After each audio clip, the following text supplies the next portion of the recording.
à 17 ans seulement. C'est demain que commence la course aux inscriptions dans l'enseignement supérieur pour les lycéens de terminale. Comment trancher, décider du chemin de sa vie à seulement 17 ans? C'est demain que s'ouvre la période des inscriptions dans l'enseignement supérieur pour les lycéens de terminale. Et ils doivent indiquer 3 choix par Internet. Alors, université ou BTS, droit ou mathématiques, et j'en passe. Il est souvent bien. Et pour se prononcer, reportage Anne Poncinet, Annie Triboire.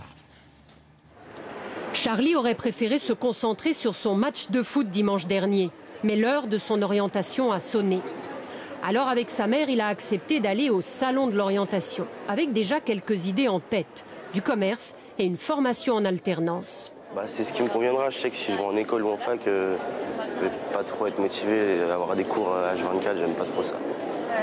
Vous êtes vendeur et vous gérez votre surface de vente. Vous apprenez. Sa mère est là pour le stimuler. J'essaie de l'orienter en fonction de ses envies, de ce que je connais de lui. J'essaie de me mettre à sa place et de voir où est-ce qu'il sera bien et où est-ce qu'il va, entre guillemets, performer. Dans cette recherche, faut le pousser ou... Un petit peu. Faut un peu le tirer, quoi. Parents, ados, l'ambiance est studieuse dans les allées. Globalement, pour vous, c'est une période comment, cette histoire d'orientation? Ça vous très stressante. Hein. Oui. Ah oui. Je trouve qu'on leur met énormément la pression. Il y a énormément de choses, quoi. Mais alors, c'est bien ou c'est pas bien qu'il y ait beaucoup de choses? Finalement, c'est vachement vague, quoi. On est un peu perdu. Hein. N'empêche, à partir de demain, tous les élèves de terminale devront inscrire leurs vœux d'orientation sur le site Admission Post-Bac. Ils ont jusqu'au 20 mars pour le faire, puis jusqu'au 31 mai pour modifier ces vœux. En juin-juillet, en fonction des réponses, ils devront choisir. Mathieu et Cassandra, en terminale S, affinent peu à peu leur projet. Ils peuvent faire jusqu'à 36 vœux. Mais dans la multitude des filières, ils ont surtout repéré un BTS. Qu'est-ce qui fait que vous avez choisi ce chemin-là? Une décision mûrie, mais pas sans inquiétude. Ça fait peur. Dire, est-ce que je fais pas le mauvais choix?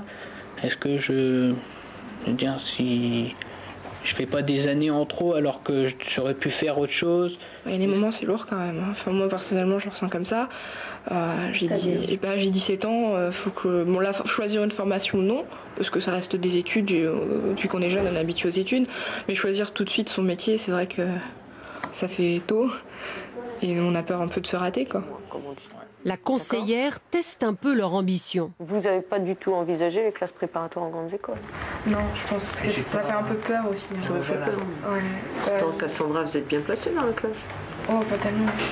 Quel niveau d'études viser? C'est une des questions cruciales pour les parents aussi. Je pense que c'est important que les parents fassent confiance à leurs enfants parce que finalement, les élèves se connaissent assez bien. Ils savent ce qu'ils peuvent faire, ce qu'ils ne peuvent pas faire, ce qu'ils sont capables de faire. Reste encore à obtenir son bac. Après ça, statistiquement, Mathieu et Cassandra ont 65% de chances de voir se réaliser leur premier vœu.